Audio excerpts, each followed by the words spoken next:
Como eu lhe falei, foi muito raro a recorrência de querer fugir do mundo no judaísmo. Então, não, Jesus viveu no meio da cidade. Jesus ia para a festa, né? Tomava vinho, né? Andava em companhia de pessoas gente que se achava do bem não aceitava. Então, ele vivia com pessoas mundanas. Inclusive, essa é uma discussão que os cristãos terão, né? Pô, mas Jesus Cristo, ele foi ao encontro do mundo. E aí, agora vocês querem fugir do mundo?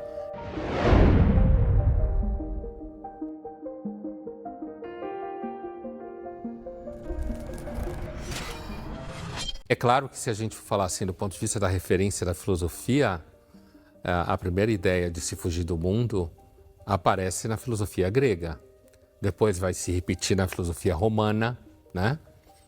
Seja na escola estoica, alguns interpretam que os estoicos pregavam Fugamundi, outros que eles não pregavam Fugamundi, mas a verdade é que há no estoicismo a ideia de você manter os enganos do mundo longe de você. E epicurismo também há. E por que há, né? Porque a filosofia, ela, desde sempre, ela representa preocupações humanas, sentimentos humanos, indagações humanas. E provavelmente muita gente sempre se sentiu incomodado com o fato de viver em um lugar que tem barulho, que tem um monte de gente.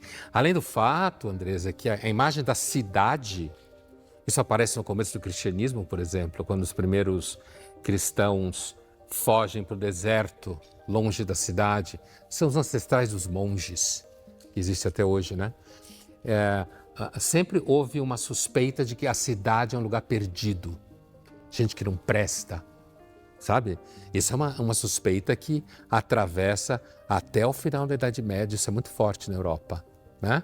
E em Roma e na Grécia também tinha isso. Então, provavelmente é uma questão humana que é, será que esse lugar que eu não estaria melhor se eu tivesse um lugar mais silencioso, mais quieto? E vale uma coisa, que eu ia esquecendo.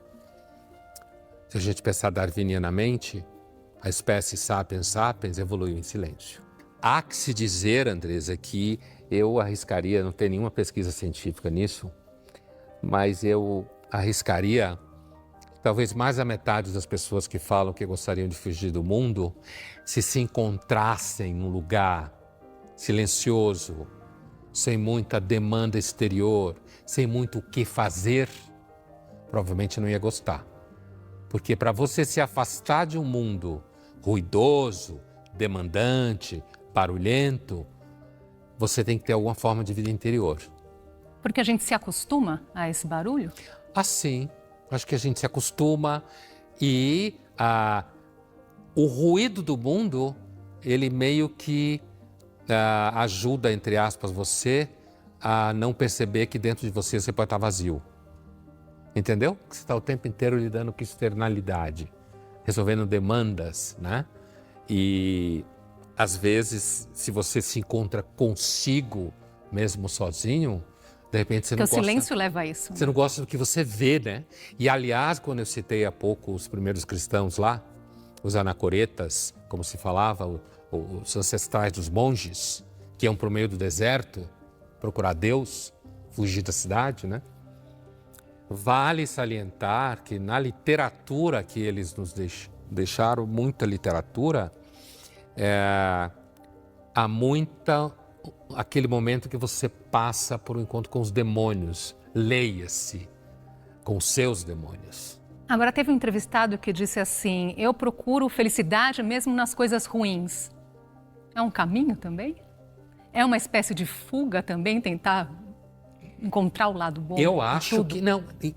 Encontrar o lado bom exatamente não, mas acreditar que você está fazendo isso sempre, eu acho que é uma fuga. Entendeu? Porque ninguém tem essa competência toda e, assim, não é tudo que tem um lado bom. Entende? Tem coisas que não tem lado bom. Então, e achar que é possível eu viver sempre só com felicidade, na realidade pode fazer uma vida ficar bem regredida em termos de amadurecimento. Com isso eu não quero dizer que você tem que procurar sofrimento, essa é uma ideia besta. Inclusive não precisa nem procurar porque ele vai te achar. Como é que surge essa necessidade de fugir do mundo na vida religiosa? Então, a gente sabe que essa dimensão da vida religiosa ou espiritual, de se afastar do mundo, como você dizia no começo, ela é recorrente em vários sistemas religiosos, né? No Oriente também. Quando eu digo Oriente, eu quero dizer budismo, lá para o Japão, Índia, hinduísmo. Mas a minha praia é do lado de cá. E assim, no judaísmo, que é a religião da onde veio o cristianismo, esse tema não é muito recorrente. Sabe, o judaísmo, bom, ele começou no deserto, então não precisava fugir da cidade. Mas assim, uma vez que a Israel antiga já está constituída, quando eu digo isso, eu estou falando, sei lá, 2.300 anos, há 2.300 anos atrás, ou 2.400, 2.200, até o período de Cristo, você tem o que pode se chamar de alguns monges no judaísmo. Não se usa essa expressão, né? Essa expressão é bem típica do cristianismo ou do budismo, estou forçando a barra. Mas existem pessoas, homens e mulheres, que se afastam da cidade e vão viver num lugar perto do Mar Morto. E eles escreveram textos, inclusive são bem importantes como fontes históricas da época, que são os famosos manuscritos do Mar Morto, né? Das cavernas de Qumran, que até hoje não, é visitável, né? Algumas delas. Então tem esse movimento. Eles fugiam para essas cavernas e eles esperavam o fim do mundo. Apocalípticos, como se fala. No cristianismo, esse movimento vai ser essencial. Desde a origem do cristianismo, né, você começa a ter homens e mulheres que se afastam ou sozinhos ou em grupo e vão construir a vida em cavernas, em ruínas, né? E para dentro do deserto mesmo. Então, se em grupo, essa fuga não é necessariamente uma fuga do convívio, né? Com outras pessoas. É uma fuga do mundo, mas é a ideia de que você vai construir um outro tipo de convívio fora do mundo. E, portanto, não terá o que se supõe como os pecados ou os desvios e vícios do mundo. Leia-se, da cidade. O cristianismo chegou a organizar no seu início na figura de um dos santos chamado Basílio Magno, na Capadócia, o que hoje é Turquia, né? Na época era Grécia, né? Parte da Grécia. Regras para a vida monástica. Então você tinha que trabalhar fisicamente, né? Por quê? Porque ao você cansar o corpo, você relaxa. A ideia de não cansar o corpo ao longo do dia, você não vai relaxar. Você vai ser um vagabundo, é outra coisa, né? Então você tem que trabalhar, e aí naquela época era trabalhar mesmo, né? Pegar no pesado. Você tem um momento em que você tem que contemplar Deus, contemplar o mundo à sua volta, orar, né? E você tem um momento que você tem que estudar. O estudo era basicamente, no começo e durante um bom tempo, o texto sagrado, o Velho Testamento, o Novo Testamento e tal. Então, esses monges, eles são alimentados pela ideia de que quando você foge do mundo, tem um barato a mais do que na filosofia grega. Você vai encontrar Deus melhor. E ficou uma coisa clara, né? Eu falava que existiam outros sistemas religiosos além do cristianismo. Fica muito claro, se você, por exemplo, trocar o conjunto de doutrinas que está em jogo e não são iguais, necessariamente iguais, você continua com o mesmo arcabouço do ambiente onde ele está, da busca de uma vida mais silenciosa.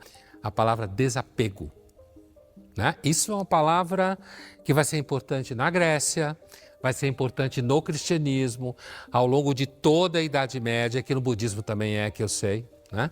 Essa ideia de que fugir do mundo significa se desapegar do mundo, se desapegar daquilo que o mundo te oferece. E que muitas vezes você pode acabar acreditando que você não consegue viver sem aquilo. Agora, a solitude é uma característica da vida monástica. O que ela traz? Ela traz autoconhecimento, né? Que é um termo muito comum hoje em dia. Importante frisar que nos grandes sistemas espirituais, onde monges estão presentes, autoconhecimento não significa se descobrir quão legal você é, tá? E nem significa dizer que depois do processo de autoconhecimento, que nunca acaba, aliás, que você vai sair de lá super produtivo, tá? E tendo sucesso. Não, inclusive no cristianismo tem uma expressão sobre autoconhecimento e caminho monástico no sentido místico, né? Que é a noite escura da alma. É quando você entra num processo de angústia, desespero, solidão no mau sentido, né? Distanciamento de Deus, para depois conseguir chegar do outro lado. A solitude monástica também ensina a você que você pode viver a partir de coisas muito simples. Não precisa de uma parafernália de coisas que você entedia. A vida só tem sentido se você tiver programa todas as noites, né? A vida monástica, a solitude na vida monástica também ensina uma coisa que era uma expressão comum no cristianismo, pelo menos original, é você mastigar os textos sagrados e você refletir e você interpretar e daí você tirar ensinamentos para como você deve viver. E solitude que é diferente de solidão. Solidão pode ser interpretado como uma situação bem negativa, né? Você se sente abandonado, você não gostaria de estar naquele lugar que você está. Agora, falando ainda no cristianismo, Jesus Cristo não fugia do mundo pensando que ele pregava nas grandes cidades, não é? Não, Jesus Cristo nesse sentido era um típico judeu, né?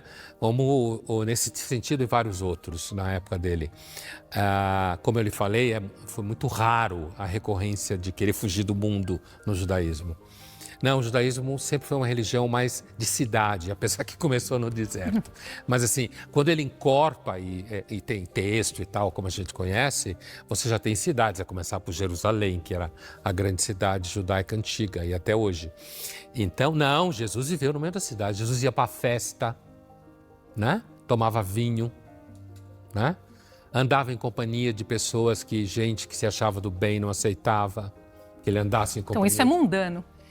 Então ele vivia com pessoas mundanas, né? Então, não, Jesus está... Inclusive, essa é uma discussão que os cristãos terão, né? Pô, mas Jesus Cristo, ele foi ao encontro do mundo, né? Ele foi agir dentro do mundo. E aí, agora vocês querem fugir do mundo? Eu digo cristãos 200 anos depois de Cristo, né? Mais ou menos quando começa esse movimento. E aí tem uma discussão, não, isso está certo, isso não está certo. Mas o fato é que o cristianismo, na sua extensão de grupos, contém tudo isso.